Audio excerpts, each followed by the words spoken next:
Maharashtra police देश की सबसे प्रतिष्ठित और समर्पित पुलिस बलों में से एक है, जो अपने अदम्य साहस, अनुशासन और कर्तव्य निष्ठा के लिए जानी जाती है। यहाँ पर साल भर कोई ना कोई पुलिस बंदोबस्त रहता है। इसमें जनता की सुरक्षा की पूरी जिम्मेवारी महाराष्ट्र पुलिस आसानी से निभाती है। ऐसे ही कर्तव्य दक्ष पुलिस ऑफिसर गुणात फुके से हमने बातचीत की है। वो पिछले 40 साल से ब्रह्मा कुमारीज विद्यालय से जुड़े हैं। वो ब्रह्मा कुमारीज विद्यालय के रेगुलर फॉलोअर हैं। पुलिस सेवा में रहते हुए भी वो ब्रह्मा कुमारीज विद्यालय की ज्ञान, योग, धारणा सेवा में पूरी रीति से चल रहे हैं। उन्हें पुलिस की सेवा में 600 से अधिक रिवार्ड मिले हैं और उनकी सेवा के लिए उन्हें राष्ट्रपति पदक से सम्मानित किया गया है। और रिटायरमेंट के बाद भी उन्होंने अपना सारा जीवन ईश्वर सेवा और सामाजिक सेवा के लिए ही समर्पित किया है। तो आइए हम आपको उनका विशेष अनुभव सुनाते हैं। ओम शांति। मेरा नाम रघुनाथ भाई है। मैं इस ब्रह्मा कुमारी ईश्वर विश्वविद्यालय में सन 1982 से जुड़ा हुआ हूँ, जबकि मैं कॉलेज में फर्स्ट ईयर में पढ़ता था। 1985 से मैं बीकॉम होने के बाद मेरा सिलेक्शन जॉब पुलिस डिपार्टमेंट में हुआ। इस प्रकार से मेरी ड्यूटी ज्वाइनिंग हुई और 12 मास ट्रेनिंग होने के बाद मेरी पहली पोस्टिंग वैजापुर में हुई। वैजापुर में जब इस डिपार्टमेंट में हम चलते हैं तो डिपार्टमेंट में मैंने देखा कि कैसे कैसे दुनिया में अत्याचार होते, कंप्लेन आते हैं। लेकिन कंप्लेन आने के बाद जब हम उनका सॉल्यूशन करते हैं तो बहुत लोगों को सुकून मिलता है, शांति मिलती है। लोग पहले भगवान के बाद जब किसी के ऊपर अत्याचार होता है तो समझते हैं कि गॉड के बाद डॉक्टर का नंबर लगता है। लेकिन मेरा ये अनुभव है कि जब मैं पुलिस स्टेशन में काम करता था तो जब लोगों के ऊपर अत्याचार होता है, जो कोई कंप्लेन लेके आता था, और जब हम उनको सहानुभूति से उनको धीर देते थे, उनको समझाते थे, थोड़ा उसका रिस्पेक्ट देते थे, तो उनके आधी जो तकलीफ़ है वो कम हो जाती थी और अंदर से वो एक प्रकार की उनको सुकून मिलता था कि अपने को न्याय देने वाला कोई है। क्योंकि जब हमारे पास आते हैं, कोई किसी मारपीट होती है तो ऐसे समय हम मेडिकल में मोदी का डॉक्टर के पास भेजते हैं। मतलब पहले भगवान के पहले हमारे पास आते, हमारे से डॉक्टर के पास जाते, डॉक्टर के पास अगर कुछ नहीं हुआ तो फिर लास्ट में भगवान को याद किया जाता है। तो मतलब मैंने ये सोचा कि यार ये काम तो बहुत अच्छा है, क्योंकि यहाँ तो दुआएं कमाने का काम है। यहाँ तो लोगों के ऊपर जो अन्याय होता है वो न्याय देने का काम बड़ा पुण्य का काम है। इसीलिए मैं ये समझकर अच्छी रीति से पूरी ताकत से अपनी जितनी भी शक्ति है, अपने पास जितना भी टैलेंट हो, उसको यूज़ करके हम समाज की सेवा करते थे। लोग खुशी से घर जाते थे और जब उनका प्रॉब्लम सॉल्व हो जाता था तो वो अंदर से दुआ देते थे। जब वो खुशी से लौटते थे तो कभी भी मिलते थे तो देवताओं के रूप में देखते कि देखो इस व्यक्ति ने हमारा कितना बड़ा काम किया। तो कहने का भाव है कि जब भी किसी के ऊपर कोई परिस्थिति आती है, संकट आता है, जब हम उसको मदद करते हैं तो बहुत कुछ हमें सुकून मिलता है, दुआएं मिलती है, आशीर्वाद मिलता है। मैं वैजापुर का एक उदाहरण बताता हूँ कि वैजापुर में जब हम सर्विस करते थे तो कई अच्छे लोगों के संबंध आता है, कोई बुरे लोगों का संबंध आता है, कोई क्रिमिनल लोगों के संबंध आता है। लेकिन मैंने ये देखा कि कोई भी क्रिमिनल जन्म से नहीं होता है, उसकी कुछ वातावरण होता है, कुछ परिस्थितियाँ निर्माण हो जाती है, कुछ संस्कार के वजह से, कुसंस्कार के वजह से भी ऐसा होता है। लेकिन जब हम उसको समझाते थे, उसका काउंसलिंग करते आध्यात्मिक मार्ग से, उसका दिल जब जीत लेते हैं तो वो रियलाइज़ करता है, उसके अंतरात्मा से आवाज़ आती है कि मैं जो कुछ कर रहा हूँ वो गलत कर रहा हूँ। तो ऐसा ही एक मैं अनेक तपास किया है, लेकिन उसमें से एक घटना ऐसी है कि जो बहुत ही वैजापुर में क्रिमिनल था कि उसके ऊपर कई क्राइम दाखिल हुए थे, उनको तड़ीपार भी किया गया था, लेकिन फिर भी वो आता था। तो एक बार जब हम मेरे पास जब इंक्वायरी के लिए आए और जब वो कस्टडी में था तो गलती से मेरा उसका संबंध 7 दिन का ही आया, केवल तपास के दरमियान जब हम लेके जाते थे तपास के लिए। क्योंकि जब भी कोई चोरी है, रॉबरी होती थी तो माल रिकवर करने के लिए उसको लेना, आना, डालना, यह सब कुछ करना पड़ता था। तो उस समय हमने बहुत अच्छी ट्रीटमेंट। इसके ऊपर एक परिस्थिति आई है, उसको दया करना चाहिए, उसको भी न्याय देना चाहिए, उसको भी विचार परिवर्तन करना चाहिए। इस हिसाब से हमने आध्यात्मिक मार्ग से उसकी काउंसलिंग किया। उसका मन इतना चेंज हो गया कि मुझे लगा कि ये चेंज होते या नहीं है, लेकिन अनायास ऐसी एक दिन ऐसी घटना घड़ी जो लॉकअप में उसको डाला, लेकिन दरवाज़ा बंद करने का मैं भूल गया। मैं पानी पीने के लिए गया, लेकिन जब याद आया अरे मैंने तो दरवाज़ा खुला ही रखा है। मैं दौड़ते हुए आ रहा था तो तब उसने देखा, साहब आप दौड़ो मत, मैं कोई भागने वाला नहीं हूँ, क्योंकि ये तुम इतने अच्छे व्यक्ति हो। मेरे लिए तो देवता, आज तक मुझे ऐसी किसी ने ट्रीटमेंट दिया नहीं है जो आपने इतनी अच्छी मेरी खातिरी किया। मेरे को गुनहगार के रूप में कभी देखा नहीं है। एक मनुष्य के रूप में, एक मानसिकी के रूप में मुझे जो रिस्पेक्ट रिगार्ड दिया, उससे मैं बहुत प्रभावित हुआ। जो आपने ज्ञान दिया, मेरे अंदर की आँख खुल गई है। मैं इसके आगे ऐसा कुछ करने का मैं प्रयत्न करूँगा, नहीं करूँगा, और मैं नहीं भागूँगा, क्योंकि मुझे मालूम है, क्योंकि मैं अगर यहाँ से भागूँगा तो आपकी सर्विस जो है आप सस्पेंड हो जाएंगे, ये भी मुझे मालूम था, इसीलिए मैं नहीं भागा हूँ। तो कहने का भाव है कि जब व्यक्ति को हम आत्मिक भाव से, एक रहम की दृष्टि से, एक शुभ भावना, शुभ कामना से हम उसके साथ व्यवहार करते तो व्यक्ति का हृदय परिवर्तन हो जाता है और मनुष्य अंदर की जो मूल्य है, जो गुण है, वो जागृत हो जाते हैं। ऐसे डिपार्टमेंट के अंदर मुझे कई अनुभव आए हैं जो मेरे लिए बहुत ही काफ़ी है। जब मैं सर्विस करता था तो सर्विस में मैंने कभी किसी को देखा नहीं, कौन क्या करता है, कौन कितना करता है, लेकिन जो मेरे को अधिकारी ड्यूटी देते थे, जितना काम देते, उससे कहीं अधिक मैं काम करता था, क्योंकि मैंने योग करने से, ज्ञान के आधार से मेरे अंदर जो है बौद्धिक क्षमता और शारीरिक क्षमता बढ़ने के कारण मैंने उस काम को एंजॉय के रूप में किया। मैं काम कर रहा हूँ, ये मुझे कभी फीलिंग आया ही नहीं है, ये बोझ है, ये मैं नौकरी कर रहा हूँ, नहीं है, ये भगवान ने दिए हुआ वर्क है। इसीलिए मुझे कर्मों का भी ज्ञान था। अच्छे कर्म करेंगे तो उसका बेनिफिट आपको मिलेगा। कोई देखे या न देखे, किसी को खुश करने के लिए काम नहीं करना है, बल्कि अपनी अंतर आत्मा के लिए काम करना है, अपने कर्मों को श्रेष्ठ करना है। ईश्वर ने दिए हुए ड्यूटी समझकर जब मैं करता हूँ तो उसकी रिज़ल्ट हमेशा सक्सेसफुल होती है। इस हिसाब से मैंने जो काम किया 1985 से लेकर आज 2019 में मैं रिटायर हो गया, तो इस दरमियान मुझे आज तक जो अच्छे काम किए हैं, तो उस डिपार्टमेंट में हर साल हमारा सर्विस का काउंटिंग होता है, मतलब रिमार्क्स होता है कि आपने किस प्रकार से काम किया है। तो वो सर्विस के अंदर मेरी टोटल आउटस्टैंडिंग की जो सेवा हुई है उसके रिमार्क्स होते हैं, और जो अच्छे काम किए उसके कम से कम 600 से 700, अभी फिक्स आंकड़ा याद नहीं है, लेकिन 600 से 700 मुझे रिवार्ड मिले अच्छे काम के, और एक भी पनिशमेंट नहीं है। तो उसके कारण क्या हुआ कि मैंने कभी ये नहीं सोचा था कि किसी एम को लेके, कोई आशा को लेके, कोई फ़ायदे के हिसाब से मैंने कभी काम नहीं किया। जो काम किया निस्वार्थ रूप से, निस्वार्थ भाव से किया, और किसी को खुश करने के लिए नहीं, लेकिन अपना कर्तव्य समझ के एक ईमानदारी से कर्तव्य किया, जिसका फल मुझे मिला कि 2012 में मुझे महाराष्ट्र शासन की ओर से स्टेट लेवल का पुलिस महासंचालक सम्मान चिन्ह पहला पदक अवार्ड मुझे मिल गया। और वही कंटिन्यू उसी प्रकार से काम जब मैं बाद में SID में, स्टेट इंटेलिजेंस डिपार्टमेंट में आया, वहाँ भी अच्छा इंटेलिजेंस अच्छा वर्क किया, और जिसके कारण मुझे ये सारे रिवार्ड होने के कारण हमारे अधिकारी ने मेरा प्रपोज़ल जो है वो शासन के तरफ भेजा है कि इसको कुछ रिवार्ड मिले। तो 2017 में मुझे राष्ट्रपति अवार्ड प्राप्त हुआ, राष्ट्रपति पुलिस पदक डिक्लेयर हुआ। जो तो कहने का भाव है, मैंने सोचा था कि ये डिपार्टमेंट के प्रॉब्लम हो जाएंगे, लेकिन मेरे लिए एक वरदान साबित हुआ।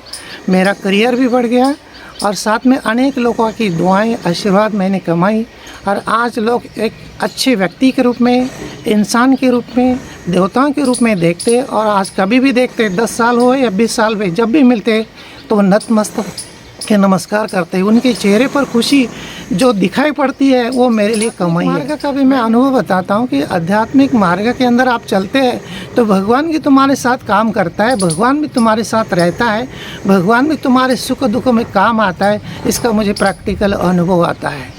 मैं 1982 में जब ज्ञान में आया, तब 83 के अंदर 1 साल मुझे ज्ञान में चलते हुए हुआ। तो उस समय क्या हुआ कि 1 साल में मुझे परमात्मा के प्रति पूरा विश्वास हो गया, क्योंकि पूरा ज्ञान मुझे मिला, ड्रामा का पूरा ज्ञान मिला, इस सृष्टि चक्र का ज्ञान मुझे पूरा मिला, साथ में कर्मों का भी गुह्य ज्ञान मुझे प्राप्त हुआ।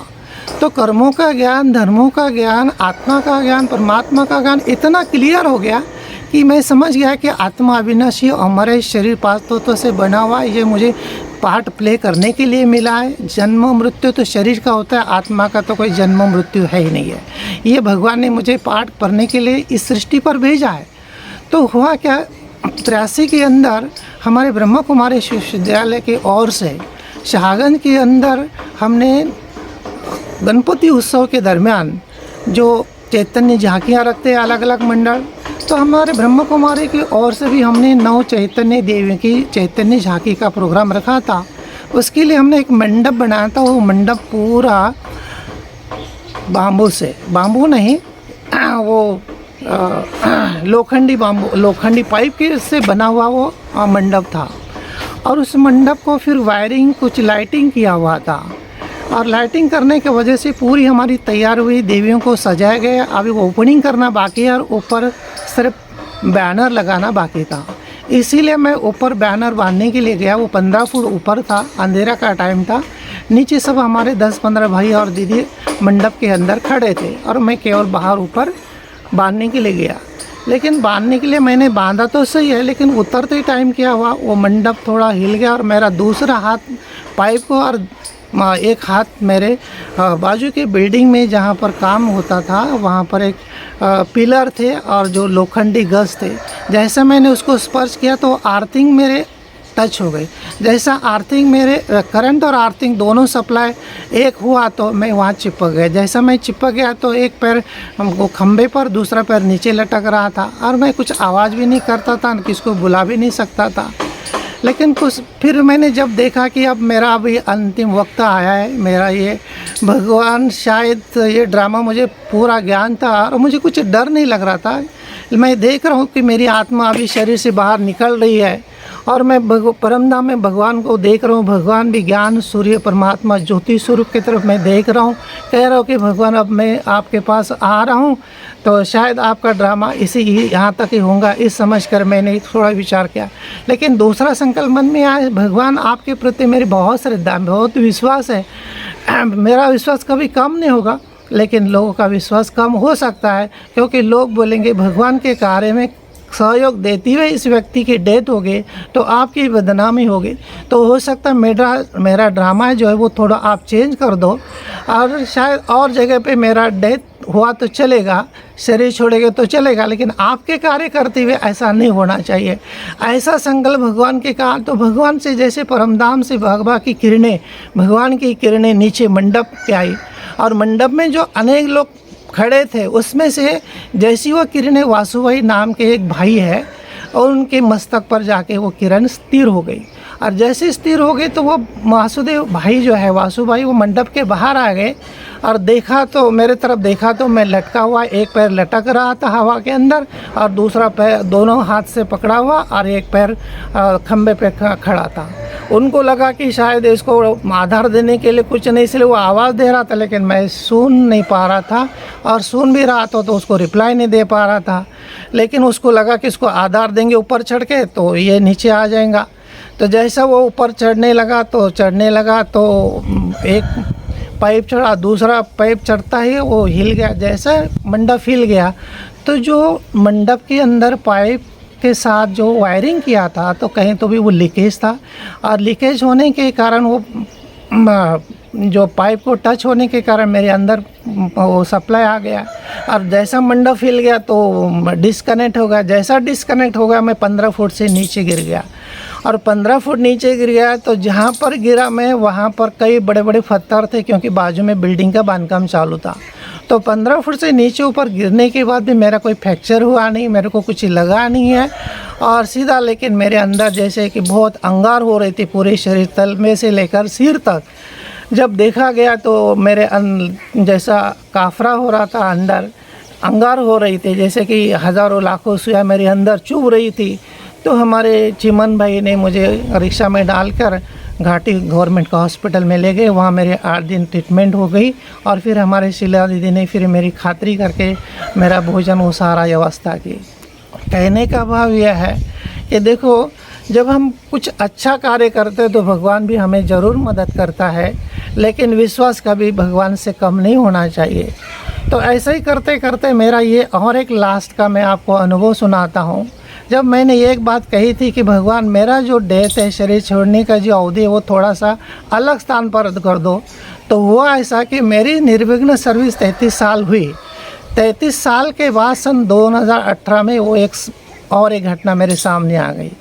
वो घटना ऐसी थी कि मैं जब एसआईडी में ही था, हमारे डीसीपी और हम लोग एक इज्तिमा का प्रोग्राम था, 15-20 लाख मुस्लिम लोगों का वो संगत था। वहाँ पर कई धूल और जिसके कारण मेरे अंदर थोड़ा सा इन्फेक्शन हो गया। घर में आने के बाद वोमिटिंग हुआ और वो होने के बाद फिर मेरे को हॉस्पिटल में दाखिल किया। हॉस्पिटल में दाखिल करने के बाद मेरी तबीयत इतनी फास्ट उतरती गई, तो 3 दिन में 3 हॉस्पिटल दीदी ने हमारे चेंज किए। तीसरे हॉस्पिटल सिग्मा में जब मैं एडमिट हुआ, तब लास्ट में मेरी अवस्था ऐसी थी कि डॉक्टर तो एडमिट करने को तैयार नहीं, तो करेंगे तो फिर देखेंगे। एडमिट करने के बाद 2 दिन परिस्थिति ऐसी हो गई कि मेरे हर ऑर्गन्स जो वो डैमेज होने लगे। और लास्ट स्टेप आया तो जब सभी लोग डर गए, डॉक्टर ने बुलाया कि भाई अभी तो 2-3 घंटे का हमेशा पेशेंट है, आपके सारे रिलेटिव को, जो भी दीदियाँ हैं उनको बुला लो और फिर बुला के फिर हम इसका ये करेंगे। हम अभी रिस्क नहीं लेंगे, आपको कहीं शिफ्ट करना है तो शिफ्ट करेंगे भी, तो ये बचने का कोई संभव चांसेस नहीं है। तो इसी प्रकार से फिर हमारी दीदी कुछ प्रोग्राम में गई थी चिंचोले, वहाँ से प्रोग्राम छोड़ के औरंगाबाद में आई और सभी बड़ी बहनें बड़े भाई लोग आए। देखो, डॉक्टर से चर्चा किया, हमारे रिलेटिव लौकिक रिलेटिव से चर्चा किया और कहा कि ये तो बचना संभव नहीं, क्योंकि वो तीनों डॉक्टर थे, स्पेशलिस्ट थे, नामांकित डॉक्टर थे, स्पेशलिस्ट थे। तो फिर समझ गया कि बचने वाला नहीं है। तो दीदी ने सोचा कि ठीक है, भगवान के कुछ कमाल हो सकते हैं। उन्होंने कुछ मदद दी थी क्या आपको? हाँ, 2-3 घंटे के अंदर ऐसा कहा था कि शरीर छोड़ देगा। 2-3 घंटे? हाँ, 2-4 घंटे में, क्योंकि जल्दी बुला लो, ये उन्होंने कहा था। फिर दीदी ने वो सोचा कि अभी क्या करते कि ठीक है, अपने हाथ में तो नहीं है। फिर अशक के बाद भगवान को हम थोड़ी प्रेरणा, बाबा को हम थोड़ा सा योगदान करेंगे इनको और बाबा से थोड़ी प्रार्थना करेंगे। तो सभी सेंटर को हमारे दीदी ने सभी बहनों को बताया कि भाई जी की तबीयत बहुत सीरियस है, लास्ट में आप सभी रात भर योगदान करना और रात भर पूरा जागना, हो सकता कुछ रिकवर हो जाए। क्योंकि मुझे भी 3-4 दिन से एडमिट था, तो दिन रात कोई भी नींद नहीं आई थी। लेकिन जिस दिन ये सब लोग योग में बैठे तो मुझे 4 बजे नींद आ गई और जैसे 2 घंटा नींद आ गई, तो नींद में ही मुझे जैसे कि सारी परिवार की दुआएं, बाबा की दुआएं, शक्ति मुझे मिल गई और मेरे अंदर एक एनर्जी जैसी फ्लो हो रही थी और मैं जैसा चार्ज हो गया ऐसा मुझे लग रहा। और 6 बजे से मेरे अंदर थोड़ा रिकवर, जब 10 बजे डॉक्टर आए तो थोड़ी सी इम्प्रूवमेंट देखा, तो उनको थोड़ा सा आश्चर्य लगा कि कुछ तो भी गड़बड़ है। लेकिन और दूसरे दिन देखा तो उससे और इम्प्रूवमेंट हुआ। और लेकिन उसके दरमियान भी एक ऐसी एक घटना हो गई है कि जब मैं थोड़ा अनकॉन्शियस था, बीच उसके पहले भी, जब वो दोपहर के टाइम, सवेरे के टाइम जब सीरियस था, तो हमारे चंद्र कुमार सोनी भाई जो चीफ इंजीनियर है महानगर पालिका में, उनके रिलेटिव जो डॉक्टर थी सोनी, वो मेरे को दिखाने के लिए लेके आए। जब वो दोनों की बातचीत चल रही तो मैं थोड़ा, उनको लगा कि अनकॉन्शियस है, मैं सुनता था, लेकिन उनको लगा कि उन्होंने वो डॉक्टर से बात करते मैंने सुना, वो सोनी भाई बोलते डॉक्टर को, भाई इनकी कंडीशन कैसी? वो बोले थे एकदम लास्ट है, बोले कोई आशा नहीं है, बस्ती है। लेकिन वो बोले कि हम पूना में, बॉम्बे में ले जा सकते हैं उनको। बोले आप तो बीच में भी शरीर छोड़ सकते हैं, ऐसा ले जाने का तो रिस्क है, लेकिन वहाँ जा भी नहीं सकेंगे, आप क्या करेंगे? ये सारी बातें मैं सुन रहा था। लेकिन उसी टाइम में फिर मैंने खातरी कर ली थी कि अभी मेरा ये लास्ट टाइम है। अभी भगवान ने जो कहा था, मैंने भगवान से कहा था कि टाइम मेरा चेंज कर दो, तो हो सकता है कि ये टाइम भगवान ने ये मुझे जो 30 साल दिए, बहुत बड़ी बात है मेरे लिए। इतना बोनस कहा देता, क्योंकि भगवान ने बताया तुम अच्छे काम करते हैं तो तुम्हारी उम्र बढ़ती है। तो मेरी 1 साल नहीं है, ये तो 33-34 साल भगवान ने मेरे को लिए बोनस के रूप में जीवन दिया। और क्या चाहिए भगवान से? और मेरा सब कुछ समाप्त होता, सर्विस से ख़त्म होने को आई थी, 1 साल रह गया था और परिवार की सारी जिम्मेवारी हो गई थी। और उस समय मैंने एक मेरा जो छोटा सा नातू है सुनील भोसरे, उसको बोला कि भाई मेरा जो कुछ लेन देन है वो डायरी लेके आओ और मेरे को लिखे देना है कि मैं शरीर छोड़ूंगा। तो ये सब छोटा नातू मतलब किसका नातू? मेरा पुतनी का लड़का। अच्छा, पुतने का लड़का। पुतनी का लड़का। आप तो कुमार हो। हाँ, मैं कुमार हूँ। हाँ, जी, बराबर है। हाँ, तो मैं तो कुमार हूँ। तो फिर उन्होंने बोला कि कोई ज़रूरत नहीं है उसकी। तो ठीक है, मैं बोला चलो जो है वो, फिर अभी क्या करते हैं, अभी नहीं बोल रहे तो अपन तो कुछ नहीं कर सकते। लेकिन मैंने भी ठान लिया कि ठीक है कोई बात नहीं, लेकिन मेरे को डर नहीं लगा कि अब मैं शरीर छोड़ने वाला हूँ और मेरा क्या होगा। क्योंकि बाबा बोलते हैं मृत्यु के ऊपर विजय, जो बोलते बाबा कहते हैं जीते जी मरना कहो, या और कोई शब्द है उसके लिए मुझे अभी याद नहीं आ रहा है। लेकिन कहने का भाव है कि मृत्यु के ऊपर जीत पाना, जो हम शास्त्र में सुनते वो मैं प्रैक्टिकल अनुभव कर रहा था और कह रहा था कि कोई बात नहीं, कि मुझे तो आपके पास कल भी आना है और आज भी आना है, और आज मैं खुशी से आ रहा हूँ, कोई प्रॉब्लम नहीं है। तो इसी प्रकार से सेकंड मेरे जीवन के अंदर ये घटना है। और आज मैं 24 में आया हूँ इधर योग शिविर में, और योग शिविर में आया हूँ, बहुत इंजॉय करता हूँ। अभी तो सारी जवाबदारी ख़त्म हुई है, सेंटर के काम करता हूँ। और वेलोरा में जो जगह मिली है, जहाँ पर बहुत साहब ठेंगड़े इन्होंने 1 एकड़ ज़मीन दी है और उसका डेवलपमेंट अभी चालू है। और आत्मा की दुआएं, हो सकता है और कोई बाबा ने बोनस और दिया है। देखते सेवा करते जीवन एंजॉय करना है, यही मेरा जीवन का लक्ष्य था, वो सफल हुआ। और कुछ जीवन समाज के लिए, कुछ बाबा के कार्य के लिए यूज़ हुआ, इसीलिए मेरे जीवन को, मेरे भाग्य को मैं धन्यवाद मानता हूँ। और खुद के लिए भगवान ने मुझे चुना, इस कार्य के लिए निम्न काबिल समझा, इसीलिए मैं इस खुद को भाग्यवान समझता हूँ। धन्यवाद। ओम शांति। आपको यह अनुभव कैसे लगा? नीचे कमेंट में ज़रूर लिखें। साथ ही इस चैनल को सब्सक्राइब करें और अन्य लोगों को इसका लाभ मिले इसलिए व्हाट्सएप ग्रुप पर भी फॉरवर्ड करें। धन्यवाद।